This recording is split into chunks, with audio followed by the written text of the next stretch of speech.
আসসালামু আলাইকুম এভরিওয়ান, এডুকেটরি পক্ষ থেকে আমি মোহাম্মদ কাতিবুল হাসান আপনাদের সকলকে আবারও স্বাগতম জানাচ্ছি। ইতিপূর্বে যারা আমার ভিডিওগুলো দেখেছেন এবং বিভিন্নভাবে আমার ভিডিও শেয়ার করে আমার পাশে থেকেছেন তাদের সকলকে ধন্যবাদ জানাচ্ছি, এবং যারা আমার এই চ্যানেলে নতুন আসছেন, এই ভিডিও প্রথমবারের মতো দেখছেন, তাদেরকে আমি রিকোয়েস্ট করবো তারা যেন আমার ভিডিওটি শেষ পর্যন্ত দেখেন, এবং যারা যদি সাবস্ক্রাইব না করে থাকেন অবশ্যই সাবস্ক্রাইব করে দিয়ে নোটিফিকেশন অল করে দিন, তাহলে আমার পরবর্তী আপডেটগুলো আপনারা জানতে পারবেন। আর যাদের কাছে প্রয়োজন বলে মনে করেন তাদের কাছে ভিডিওটি অবশ্যই শেয়ার করবেন, ভালো লাগলে একটা লাইক দিবেন, আর যদি কোনো প্রয়োজন থাকে, কোনো প্রবলেম থাকে, কোনো কোয়েশ্চেন থাকে, তাহলে অবশ্যই কমেন্ট বক্সে আপনারা আমাকে জানাবেন, তাহলে পরবর্তী ভিডিওতে আমি সেই কোয়েশ্চেনের উত্তর দেওয়ার চেষ্টা করব। তো চলেন এবার চলে যাই আমরা মূল টপিকে। হ্যাঁ, আজকের এই ভিডিও করার আগে আমি অনেক রিকোয়েস্ট পেয়েছিলাম, অনেকে অনেক কোয়েশ্চেন করেছিল এই ভিডিও তৈরি করার জন্য, সেই জন্য এই ভিডিওটি মূলত নিয়ে আসছি আমি। তো বুঝতে তাহলে আমি চলে যাই পরের টপিকে। আজকের যে টপিকটা নিয়ে আলোচনা করব, যে সাবজেক্ট নিয়ে আলোচনা করবো, এই সাবজেক্টের প্রতি সবাই কিন্তু একটু ভয় থাকে। অনেকেই অনেকভাবে আমাকে বলছে এই সাবজেক্ট সে বুঝতে পারে না, অথবা মজা লাগে না, অথবা পড়তে ভালো লাগে না, অথবা সাবজেক্ট দেখলে ভয় লাগে, সামথিং সামথিং অনেকে অনেক কথা বলছে। হ্যাঁ, অনেক স্টুডেন্ট বলছে এটা বুঝি না, ওইটা বুঝি না, পড়তে ভালো লাগে না এই সাবজেক্ট। তো সেই জন্য ভাবলাম এই সাবজেক্টের প্রতি সবার কেন তো ভয়, কেন কেউ মজা পাচ্ছে না, তো এই ভয়কে কীভাবে জয় করা যায় সেই জন্যই আমি এই ক্লাস নিয়ে আসছি। তো সিকোয়েন্স অনুযায়ী আমি এই বইয়ের উপরে প্রতিদিন দুই একটা করে ক্লাস নিয়ে টপিক ওয়াইজ পুরো বই নিয়ে আলোচনা করবো। এই ক্লাসটি মূলত 9, 10 আর 11, 12 সায়েন্সের স্টুডেন্টদের জন্য। আপনি যদি সায়েন্সের স্টুডেন্ট হয়ে থাকেন তাহলে অবশ্যই এই ভিডিওটি আপনার জন্য, প্রথম থেকে শেষ পর্যন্ত দেখবেন, তাহলে আর কোনো সমস্যা থাকবে না বলে আমি আশা করতেছি। হ্যাঁ, তো চলে যাই এবার টপিকে। আসলে সাবজেক্টটা কি সেটা কিন্তু আমি এখনো বলিনি। সাবজেক্টটা বলার আগে একটা উদাহরণ দিই। মনে করেন আপনি একটা হোটেলে গেছেন, এখন হোটেলে গিয়ে একটা মিষ্টি খাবেন, মিষ্টিটা নিয়ে হাতে নিয়ে একটা প্লেটে নিয়ে বা একটা কোথাও নিয়ে আপনি কুচি কুচি করে কাটে সাইজ করে এক পিস করে মিষ্টিটা খাচ্ছেন, তাহলে মিষ্টিটা কিন্তু একটু একটু করে, যেই এক পিস দিলেন আপনি মুখের মধ্যে একটু রস বের হবে, একটু মজা পাবেন, আর একটু দিবেন আর একটু রস বের হবে, আর একটু মজা পাবেন, এভাবে ধীরে ধীরে গোটা মিষ্টিটা খাই ফেলবেন, একটু একটু করে মজা পাবেন। এখন ভাবেন প্রথমেই যদি হোটেলে যায় আপনি মিষ্টিটা পুরোটাই মুখের মধ্যে ঢুকাই দিতেন, পুরো মিষ্টিটা মুখের মধ্যে কি করবো, ঢুকাই দিব, দিয়ে মুখের রেখে বন্ধ করে একটু কামড় দেবো, জোরে চিউন দেবো, তাহলে গোটা মুখে আপনার রসটা ভরে যাবে, তখন আপনি ফুল টেস্টটা পাবেন। তাহলে ফুল টেস্টটা পাইতে গেলে পুরোটাই একবার খেতে হবে, তাহলে টেস্টটা পাবেন। ঠিক তেমনি রসায়নও ঠিক সেমন। রসায়ন যদি আপনি একটু একটু একটু একটু একটু করে বুঝেন তাহলে ভালো লাগবে, যদি একবারে ফুল টপিকটা মাথায় ঢুকাই নেন তাহলে আরো বেশি ভালো লাগবে। অর্থাৎ আপনাকে টেকনিক অনুযায়ী রসায়ন পড়তে হবে, তবেই আপনার মাথায় খুব ইজিলি ঢুকবে।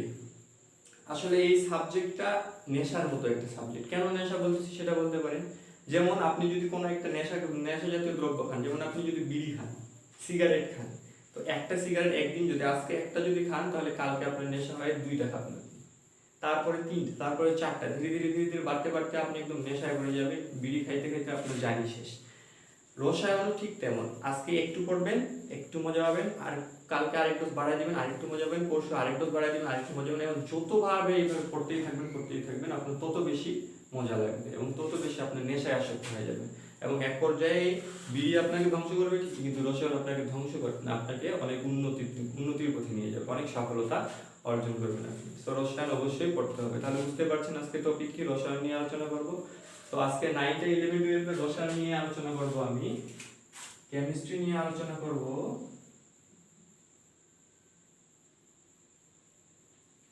কেমিস্ট্রি ফার্স্ট পার্ট নিয়ে আলোচনা করব, ফর ক্লাস 9, 10 আর 11, 12। এই চারটা ক্লাসের যে কোনো, যে আপনি যদি স্টুডেন্ট হয়ে থাকেন তাহলে এই ক্লাসটি আপনার জন্য। আমি আশা করি যে এই ভিডিও দেখার পর রসায়নকে আর আপনার একটু ভয় লাগবে না, বরং অনেক মজা লাগবে এবং আপনি আরো পড়তে চাইবেন। ওকে, তো আমরা শুরু করি। আজকে একটা স্পেশাল টপিক নিয়ে আলোচনা করব, তিনটা টপিক নিয়ে আলোচনা করব। এই তিনটা টপিক এক ডোজ হিসেবে আমি আপনার ভিতরে ঢুকাই দিতে চাই, যার ফলে আপনার ভিতরে একটু নেশা তৈরি হয়। আপনার ভিতরে নেশা তৈরি করার জন্য আমি তিনটা ডোজ দেবো। কয়টা ডোজ? তিনটা। কালকে পরবর্তীতে আপনিই বলবেন যে আপনার কয়টা ডোজ লাগবে, 6টা। তো তিনটা ডোজ দিয়ে শুরু করি। প্রথমে আমরা জানবো আয়নীকরণ শক্তি,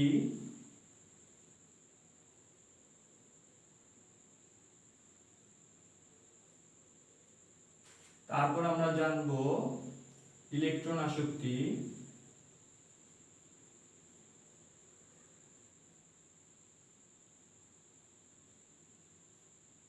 তারপর আমরা জানবো তড়িৎ ঋণাত্মকতা।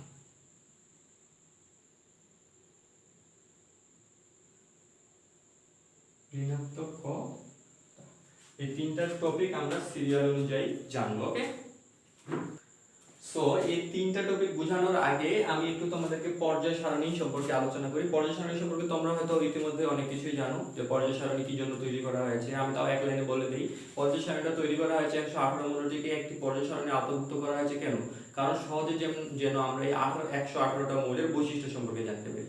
তোমরা যদি একটা একটা একটা একটা করে 118টা মৌলের বৈশিষ্ট্য জানতে চাও তাহলে কিন্তু অতগুলো এই মাথায় মনে রাখা সম্ভব না। সেই জন্য বিজ্ঞানীরা কি করছেন, সব যাদের বৈশিষ্ট্যগুলো একই ধরনের তাদের একটা করে গ্রুপে বা পর্যায়ে রাখছেন, যেন একটা পর্যায়ের একটা মৌলের বৈশিষ্ট্য তুমি জানলেই পুরো পর্যায়ের সব বৈশিষ্ট্যগুলো জানতে পারো। একটা গ্রুপের একটা মৌল সম্পর্কে তুমি বৈশিষ্ট্য জানলে যেন পুরো গ্রুপের সব বৈশিষ্ট্যগুলো জানতে পারো সব মৌলের। সেই জন্য খুব সহজে ওরা কি করছে, পর্যায় সারণী তৈরি করছে। এখন দেখো পর্যায় সারণীর দিকে লক্ষ্য করো, লক্ষ্য করলে কি দেখতে পাবা, ওরা তিন ধরনের পর্যায় সারণীতে আমরা তিন ধরনের মৌল দেখতে পাচ্ছি। মূলত একটা দেখতে পাচ্ছি যারা ইলেকট্রন ছাড়তে চায়, আরেকটা দেখতে পাচ্ছি যারা নিষ্ক্রিয়, আরেকটা দেখতে পাচ্ছি যারা ইলেকট্রন গ্রহণ করতে চায়। এই তিন ধরনের মূলত নিয়েই আমাদের এই যে আয়নীকরণ শক্তি, ইলেকট্রন আসক্তি, তড়িৎ এই মানগুলো আমরা এই তিন ধরনের জিনিস দিয়ে বুঝতে পারবো। ওকে, কি কি বললাম, একটা হচ্ছে কারো দিতে যাচ্ছে, কেউ নিতে যাচ্ছে, আরেকটা কেউ নিষ্ক্রিয় অবস্থায় আছে। যেমন আমি যদি বলতে চাই কেউ গরিব, কেউ আবার বড়লোক একটু, কেউ আবার কি রাজা, তাহলে তোমরা কি হতে চাবা, রাজা হতে চাবা অবশ্যই। ঠিক তেমনি যে মৌলগুলো ইলেকট্রন দিতে চায় অথবা যারা ইলেকট্রন নিতে চায়, যেই হোক না কেন সবাই নিষ্ক্রিয় হতে চায়। একটা কথা মাথায় রাখতে হবে, যে নিতে চাক বা যে দিতে চাক সবাই কি হতে যাবে, নিষ্ক্রিয় মৌল হতে যাবে। তাহলে আমি যেটা বললাম যে পর্যায় তিন ধরনের, কেউ দান করে, তিন ধরনের মৌল রয়েছে, কেউ দান করে, কেউ গ্রহণ করে, আবার কেউ আবার দুইজনে কি জন্য দান করে বা গ্রহণ করে, নিষ্ক্রিয় হওয়ার জন্য। সবাই যেমন রাজা হতে চায় ঠিক তেমনি সবাই নিষ্ক্রিয় হতে চায়। সবাই পায়ের উপর পা দিয়ে বসে খাইতে চায়, কেউ কাজ করবো না, আমরা নিষ্ক্রিয় হয়ে যাব। ওই জন্য কেউ ইলেকট্রন দান করে, কেউ ইলেকট্রন গ্রহণ করে এরা নিষ্ক্রিয় হতে চায়। নিষ্ক্রিয় কখন হবে তোমরা আগে থেকেই জানো, নিষ্ক্রিয় হবে দুইটা নিয়মে, যদি সর্বশেষ কক্ষপথে দুইটা ইলেকট্রন থাকে, অর্থাৎ দ্বিতীয় নিয়ম, আরেকটা হচ্ছে অষ্টক নিয়ম। যদি সর্বশেষ কক্ষপথে 8টা ইলেকট্রন থাকে তাহলে তারা কি হবে, নিষ্ক্রিয় হবে, অথবা দুইটা ইলেকট্রন থাকলে তারাও নিষ্ক্রিয় হবে। সো এখন আমরা চলে যাবো আয়নীকরণ শক্তিতে। আয়নীকরণ শক্তিটা তাহলে কি, আমি আজকে তোমাদেরকে বইয়ের ভাষায় কিছু বলবো না, আমি আমার নিজের ভাষায় তোমাকে বুঝাই দেবো। আমি গ্যারান্টি দিচ্ছি যে এই বিষয়ে সৃজনশীল আসবেই, হোক 9, 10 অথবা 11, 12 সৃজনশীলে তোমরা পাবাই। খয়ে না পেলেও গয়ে পাবা, খয়েও আসে গয়েও আসে। ওকে, খতে বেশি আসে এই আয়নীকরণ আর ইলেকট্রন শক্তি, বিশেষ করে আয়নীকরণ শক্তি। সেই জন্য তোমাদেরকে অবশ্যই এটা জানতে হবে। তো জানার জন্য কি করতে হবে, একটু মনোযোগ দিয়ে আমার কথাগুলো শুনতে হবে। বই না পড়লেও চলবে, আমি গ্যারান্টি দিতে পারি বই না পড়লেও চলবে। আমি যে কথাগুলো বলবো এগুলো যদি তোমরা মনে রাখো, অথবা যদি শুধু একটু টুকে রাখো খাতায় বা কোথাও, আর পরবর্তীতে দেখে নাও, তাহলে তোমরা ইজিলি পারবা। এখন আমি বুঝি আয়নীকরণ শক্তিটা কি আসলে। হ্যাঁ, মনে করো একটা মৌল সোডিয়াম ধরলাম। সোডিয়াম সম্পর্কে তোমরা জানোই, সোডিয়ামের পারমাণবিক সংখ্যা হচ্ছে 11। তাহলে সোডিয়ামের 11, এই যে 1 2 3 4 5 6 7 8 9 10, আর সর্বশেষ কক্ষপথে আরেকটা ইলেকট্রন ঘুরতেছে, এখানে দিলাম 11। এটা আমি বললাম সোডিয়াম। তাহলে সোডিয়ামের এই যে সর্বশেষ কক্ষপথে একটা ইলেকট্রন আছে, এই ইলেকট্রনটা কি করবে, এই ইলেকট্রনটা সব সময় হয় ছাড়ে দিতে চাবে। এই ইলেকট্রনটা যদি ও ছাড়ে দেয় তাহলে ওর কয়টা হবে, 1 2 3 4 5 6 7 8টা থাকবে, আর 8টা হয়ে গেলে ওই কি হবে, নিষ্ক্রিয় হতে পারবে। এখন আয়নীকরণ শক্তিটা বুঝতে গেলে বুঝতে হবে এই ইলেকট্রনটা ছাড়ে দিতে চাচ্ছে। এই ইলেকট্রনটা যদি ও ছাড়ে দিতে চায়, তাহলে কত দ্রুত হয় ছাড়ে দিতে পারবে, এটাই হচ্ছে আয়নীকরণ শক্তি। যে মৌলটা সর্বশেষ কক্ষপথে একটা ইলেকট্রন হোক বা দুইটা হোক বা তিনটা হোক, যত দ্রুত ছাড়ে দিতে পারবে, একটা হোক ইলেকট্রন বা দুইটা হোক বা তিনটা হোক, যত দ্রুত ছাড়ে দিতে পারবে ওর আয়নীকরণ শক্তির মান তত বেশি হবে। যে ইলেকট্রনটা যত দ্রুত একটা ইলেকট্রন বা দুইটা ইলেকট্রন ছেড়ে দিতে পারবে, ওর আয়নীকরণ শক্তির মান কি হবে, তত বেশি হবে। তাহলে সোডিয়ামের সর্বশেষ কক্ষপথে দেখো একটা ইলেকট্রন আছে, এই একটা ইলেকট্রন যদি বের করে দিয়ে নিষ্ক্রিয় হয়ে যেতে চায় তাহলে ওইটা হবে ওর আয়নীকরণ শক্তি। তাহলে আয়নীকরণ শক্তি কাকে বলে, আমরা দেখবো যে একটা ইলেকট্রন ছাড়ে দেওয়ার যে ক্ষমতা, একটা ইলেকট্রন কি করে দেওয়ার ক্ষমতা, ছাড়ে দেওয়ার ক্ষমতা, সেটা হচ্ছে কি আয়নীকরণ শক্তি। ঠিক তেমনি যদি আমরা ইলেকট্রন আসক্তি বুঝি, দুইটাকে আমি তুলনামূলকভাবে বুঝাই দিচ্ছি যেন তোমরা বুঝতে পারো। যেমন তোমরা একটা মৌল জানো ক্লোরিনের সর্বশেষ ক্লোরিনের হচ্ছে তোমার, যদি আমি ইলেকট্রন বিন্যাস করি তাহলে ক্লোরিনের 17, তাহলে 1 2 3 4 5 6 7 8 9 10 11 12 13 14 15 16 এই 17 একটা। তাহলে দেখো এর আছে 7টা ইলেকট্রন সর্বশেষ কক্ষপথে। এত 7টা ইলেকট্রন ছাড়ার মতো এর শক্তি নেই। অবশ্যই শক্তি, তোমার শক্তি অনুযায়ী বোঝা যাবে যে তোমার ক্ষমতা কতটুকু। এর 7টা ইলেকট্রন ছাড়ার জন্য অনেক শক্তির প্রয়োজন হবে, যেটা কখনোই সম্ভব না। সেই জন্য এ চুপচাপ বসে আছে যে আমাকে কেউ ইলেকট্রন একটা ধার দেয়, আমাকে একটা ইলেকট্রন ধার দেয়, আমি ধার নিয়ে তাহলে নিষ্ক্রিয় হতে পারবো। দেখো 2 4 6 7টা আছে, একটা পেলে নিষ্ক্রিয় হয়ে যাবে। ঠিক তেমনি এর দেখো এর তো একটা ইলেকট্রন এই ইজিলি ছাড়ে দিতে পারবে, ওই ইজিলি করে দিতে পারবে, ছাড়ে দিতে পারবে। তাহলে এ ছাড়ে দিবে। এ বললাম যে কেউ দান করলে কেউ গ্রহণ করবে, কেউ দান করলে অবশ্যই কেউ গ্রহণ করবে না। আমি দান করে দিলাম, তুমি টাকা কাউকে দান করতে গেলে কেউ তো নিতে হবে, না নিলে তুমি যদি ফেলে দিয়েছো টাকা কোনো মূল্য নেই, বুঝে গেছে? ঠিক তেমনি ইলেকট্রন আসক্তি আর আয়নীকরণ শক্তি দুইটা একে অপরের পরিপূরক। অর্থাৎ এ যদি ইলেকট্রন ত্যাগ করে ইলেকট্রন ছাড়ে দেয়, এই ইলেকট্রনটা গ্রহণ করে, বুঝে গেছে? এই ইলেকট্রন ছাড়বে, এই ইলেকট্রন গ্রহণ করবে। তাহলে ইলেকট্রন আসক্তি কি? একটা মৌল অন্য একটা মৌল থেকে একটা ইলেকট্রন গ্রহণ করা বা দুইটা ইলেকট্রন গ্রহণ করার যে ক্ষমতা, ওইটাকে বলা হচ্ছে ইলেকট্রন শক্তি। তাহলে আয়নীকরণ শক্তি হবে এই ইলেকট্রনটাকে বের করে দিতে যে পরিমাণ শক্তির প্রয়োজন হচ্ছে সেটা হচ্ছে আয়নীকরণ শক্তি। আর ইলেকট্রন আসক্তি হচ্ছে যে একটা ইলেকট্রন গ্রহণ করতে যে পরিমাণ শক্তি নির্গত হচ্ছে সেটা হচ্ছে ইলেকট্রন আসক্তি। এটা তাহলে কি হচ্ছে এখানে ইলেকট্রনটাকে সরাইতে তোমার শক্তির প্রয়োজন হচ্ছে। শক্তির প্রয়োজন হচ্ছে মানে এটা তাপহারী বিক্রিয়া, কারণ এখানে তাপ শোষিত হচ্ছে। আর এখানে একটা ইলেকট্রন আছে, তোমাকে কিভাবে ঢুকলে আর এখানে তাপ উৎপন্ন হচ্ছে, তাহলে এটা তাপ উৎপাদী বিক্রিয়া। আচ্ছা, এটুকুই গেল।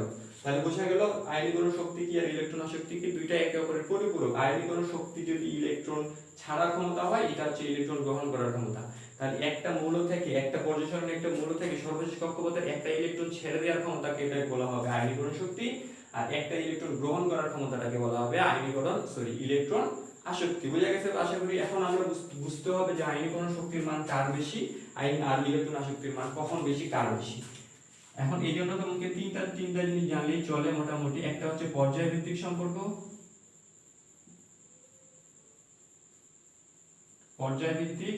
আরেকটা হচ্ছে গ্রুপ ভিত্তিক,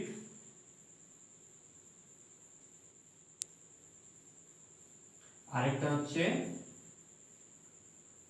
অর্ধপূর্ণ আর পরিপূর্ণ।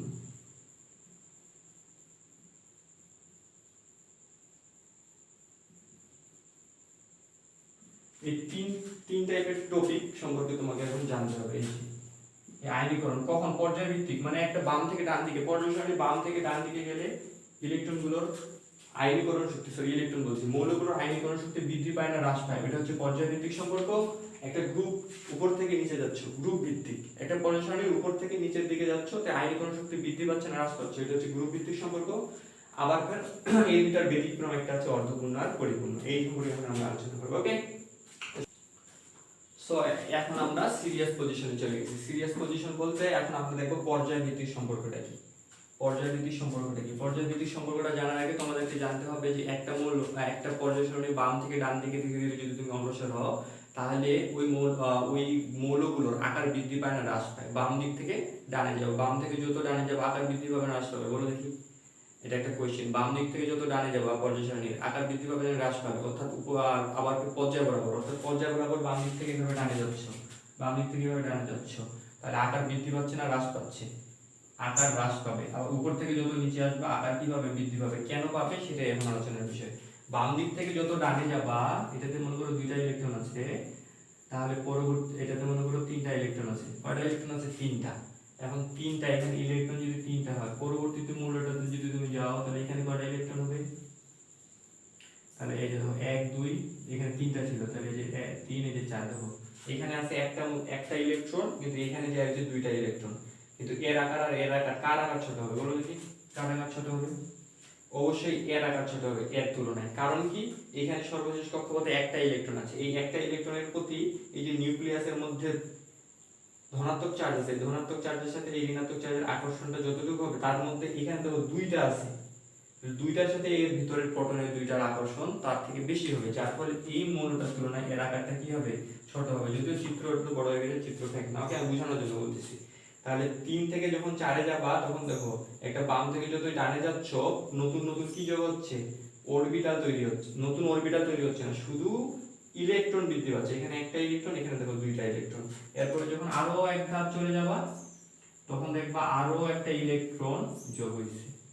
দেখো তাহলে এখানে 3টা ইলেকট্রনের সঙ্গে 3টা প্রোটন ভিতরে যে আছে এর টান হবে, আকর্ষণ। ফলে এর তুলনায় এর আকার ছোট হবে, এর তুলনায় এর আকার ছোট হবে। আকার যত ছোট হবে, আকার যত ছোট হবে, এই যে প্রোটনের সঙ্গে ইলেকট্রনের আকর্ষণ তত বেশি হবে। ফলে এইখান থেকে যখন তুমি ইলেকট্রনকে সরায় দিতে চাইবা, এখানে বের করে দিতে চাইবা, বের করে দেওয়াটা আয়নীকরণ শক্তি না, তাহলে আমি আয়নীকরণ শক্তি বোঝাচ্ছি। তাহলে যখন এখান থেকে তুমি ইলেকট্রনটাকে সরায় দিতে যাচ্ছ, তখন এর কি লাগতেছে, এর বেশি বলে আকর্ষণ করতেছে, একে ইলেকট্রনটাকে সরায় দিতেও বেশি শক্তির প্রয়োজন হচ্ছে। তার মানে বাম থেকে যত ডানে যাচ্ছ, আকারটা তত কি হচ্ছে, হ্রাস পাচ্ছে। আর আকার হ্রাস পাওয়ার অর্থ হচ্ছে আয়নীকরণ শক্তি বৃদ্ধি পাবে। আকার হ্রাস পাওয়ার অর্থ কি, আয়নীকরণ শক্তি বৃদ্ধি পাবে। এখন যদি তুমি গ্রুপ থেকে যাও, তাহলে বোঝা গেল বাম থেকে যত ডানে যাবে নতুন নতুন একটা করে ইলেকট্রন যোগ হবে, কিন্তু নতুন শক্তি স্তর যোগ হবে না। কোথাও একটু মনোযোগ দিয়ে শুনো, এইটুকু লিখে নিলেই এনাফ, যে বাম থেকে যত ডান দিকে যাব নতুন নতুন করে একটা করে ইলেকট্রন বেশি হচ্ছে, একটা করে ইলেকট্রন বেশি হচ্ছে, কিন্তু নতুন কোনো কক্ষপথ যোগ হচ্ছে না, অর্থাৎ আকারটা তত কি হচ্ছে, ছোট হচ্ছে। আর আকার যত ছোট হবে, ভিতরের যে প্রোটন আছে, প্রোটনের সাথে ওর আকর্ষণ তত বেশি হবে, ফলে এখান থেকে ইলেকট্রন যত সরাইতে যাওয়া ওর বেশি শক্তির প্রয়োজন হবে। তাহলে এর তুলনায় এর আয়নীকরণ শক্তি বেশি হবে, এর তুলনায় এর আয়নীকরণ শক্তি বেশি হবে। ঠিক তেমন ইলেকট্রন আসক্তিও, এইখানে দেখো এটার চেয়ে এর আকার ছোট, এর চেয়ে এর আকার কি ছোট, কারণ এর সর্বোচ্চ কক্ষপথে তিনটা আছে, তিনটার সঙ্গে ভিতরে আকর্ষণ বেশি হওয়ার কারণে এর আকার ছোট, এর থেকে একটা একটু বেশি আকার বড়, এর থেকে একটু বেশি আকার। কারণ আমি ইলেকট্রন আসক্তিতে যদি চলে যাই, তাহলে ইলেকট্রন আসক্তিতেও দেখো, ইলেকট্রন আসক্তি মানে ইলেকট্রন গ্রহণের ক্ষমতা। এইখানে যখন ইলেকট্রন আসে ঢুকতে যাবে, তখন এর সঙ্গে এই যে সর্বোচ্চ কক্ষপথের সঙ্গে এর আকার তো বেশি, এদের তুলনায় এর আরো ছোট, এর আরো ছোট। তাহলে এইখানে যখন ইলেকট্রনটা আসতে চাবে, এর আকর্ষণ কম পাবে, ফলে একটু কম গতিতে ঢুকবে, তার মানে এখানে ইলেকট্রন আসক্তি কম হবে। এরপরে যখন দেখো আরো ছোট হয়ে আসছে, প্রথমে ছিল এত বড়, তারপরে এতটুকু, তখন এর সাথে এই যে নিউক্লিয়াসের সাথে এর আকর্ষণটা অধিক হওয়ার কারণে আরো কাছে চলে আসবে, তার মানে ইলেকট্রন আসক্তির মান তত বাড়তে থাকবে। আবার যখন শেষ পর্যায়ে যাবা, এখানে যখন ইলেকট্রনটা আসবে দেখো, তখন খুব ইজিলি এর মধ্যে ঢুকাই দিবে, যার ফলে ওর ইলেকট্রন আসক্তির মানটা কি হবে, বেশি হবে। তার মানে বোঝা গেল যে পর্যায় সারণী বাম থেকে যতই ডান দিকে যাবা, নতুন নতুন ইলেকট্রন যোগ হচ্ছে ঠিকই, কিন্তু নতুন কোনো শক্তি স্তর যোগ হচ্ছে না। শক্তি স্তর যোগ না হওয়ার ফলে ইলেকট্রনের সঙ্গে শৈশব ইলেকট্রনের সঙ্গে প্রোটনের আকর্ষণ বেশি হচ্ছে, আকর্ষণ বেশি হওয়ায় ওই মৌলটা তত বেশি ছোট হচ্ছে, ওই মৌলের অরবিটালগুলো ছোট হচ্ছে, মানে আকারটা ছোট হচ্ছে। আর আকার যত ছোট হবে, আয়নীকরণ শক্তির মান তত বেশি হবে, কারণ ওখান থেকে ইলেকট্রনের গতি তত শক্তির প্রয়োজন হয়। একইভাবে ইলেকট্রন, এখন আয়নীকরণ শক্তিতেও আমরা এটা দেখলাম, পর্যায়ভিত্তিক সম্পর্ক দেখলাম। এবার যদি আমরা গ্রুপ ভিত্তিক সম্পর্ক দেখি, অর্থাৎ উপর থেকে নিচে আসবে, তাহলে উপর থেকে যখন নিচে আসবে তখনকার হিসাবটা দেখো, এই যে এটা উপরে মনে করো ছিল দুইটা ইলেকট্রন ছিল, এখন আরেকটা ইলেকট্রনের প্রয়োজন, তিনটা ইলেকট্রনের প্রয়োজন, কয়টা, তাহলে এই কক্ষপথে তো সর্বোচ্চ দুইটাই থাকতে পারবে, তাহলে পরবর্তীতে আরেকটা ইলেকট্রন নিতে গেলে যে 1 2, এই যে নতুন একটা কক্ষপথ তৈরি হচ্ছে, অর্থাৎ এর থেকে এর আকারটা অনেক বেশি হচ্ছে, কারণ এখানে একটা নতুন অরবিটাল যোগ হচ্ছে। অরবিটাল যোগ হওয়া মানে কি, নতুন কক্ষপথ যোগ হচ্ছে মানে কি, ওর আকার বড় হচ্ছে। এভাবে উপর থেকে গ্রুপ ভিত্তিক যত নিচের দিকে আসবা, নতুন নতুন ইলেকট্রন যোগ হওয়ার সাথে সাথে নতুন নতুন শক্তি স্তর যোগ হবে, আর নতুন শক্তি স্তর যোগ হওয়ার ফলে কি হবে, ওর আকারটা তত বেশি হবে। এখন এর আকার যত বড়, তারপর এটার আকার হবে তত বড়। সাপোজ এখানে অনেকগুলো ইলেকট্রন আছে, হ্যাঁ 8টা আছে, 1 2 3 4 5 6 7 8 1 2, এখানে মনে করে দেখো এরকম নামটি, তাহলে দেখো এর আকারটা ওর থেকে আরো বড় হয়েছে না। এখান থেকে যদি তুমি ইলেকট্রন সরাই দিতে চাও, খুব ইজিলি সরাই দিতে পারবা, কারণ এর যে মাঝখানের আকর্ষণ, এর থেকে আকর্ষণটা কম।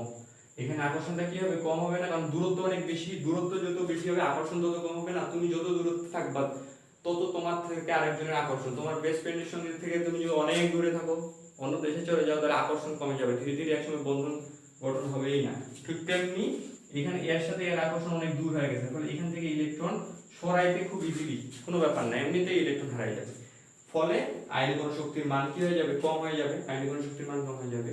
তাহলে এক কথার বেশ কথা আমি যদি বলি যে গ্রুপ ভিত্তিক সম্পর্কটা কি, গ্রুপ ভিত্তিক সম্পর্কটা হচ্ছে একটা গ্রুপের উপর থেকে যত নিচের দিকে আসবা, নতুন নতুন একটা করে ইলেকট্রন বা দুইটা করে জয়টা করে নতুন ইলেকট্রন যোগ হওয়ার সাথে সাথে নতুন একটা করে কক্ষপথের যোগ হবে, ফলে ওই যে মৌলটার আকারটা ধীরে ধীরে বড় হতে থাকবে। আর আকার যত বড় হতে থাকবে, কেন্দ্রের সাথে আকর্ষণ তত কমে যাবে, ওখান থেকে ইলেকট্রন সরাইতে খুব ইজিলি সরাইতে পারবে, ফলে আয়নীকরণ শক্তির মান কম হবে।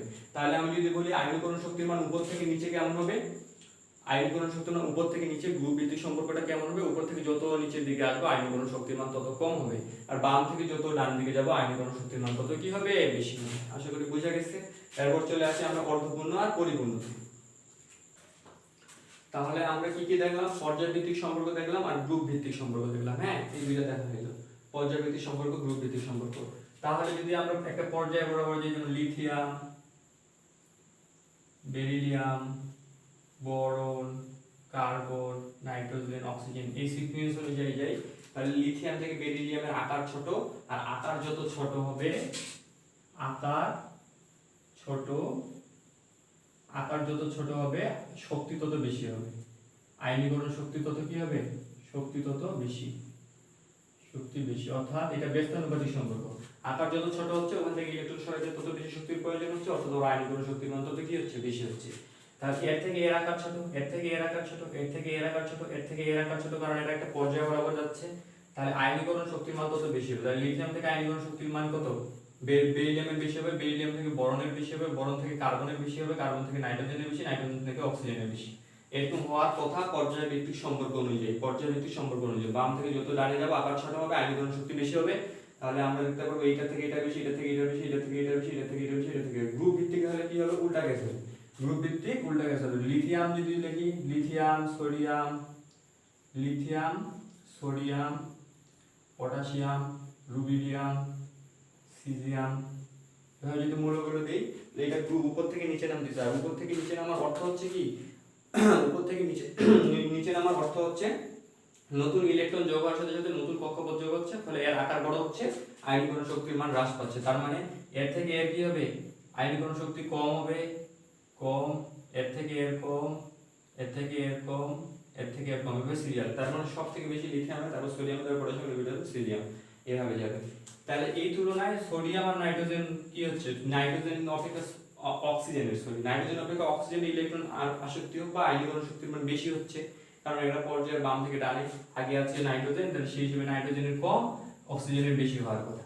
কিন্তু যখন আমরা আমরা কি করবো? আয়নীকরণ শক্তির মান বের করবো, তখন দেখবো অক্সিজেন অপেক্ষা নাইট্রোজেনেরই বেশি। কোশ্চেনটা বুঝতে পারছো? আমাদের হিসাব অনুযায়ী পর্যায়ে বাম থেকে যত ডানে যাবা আয়নীকরণ শক্তির মান তত বেশি হবে।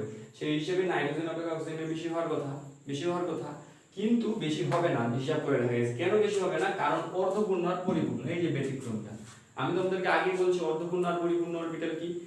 অর্ধপূর্ণ অরবিটাল আর পরিপূর্ণ অরবিটাল সমূহ অধিক সুস্থিতি হয়। কি বললাম? অর্ধপূর্ণ আর পরিপূর্ণ এই দুইটা অরবিটাল যেগুলো থাকে, অরবিটালগুলো অধিক সুস্থিতি হয়।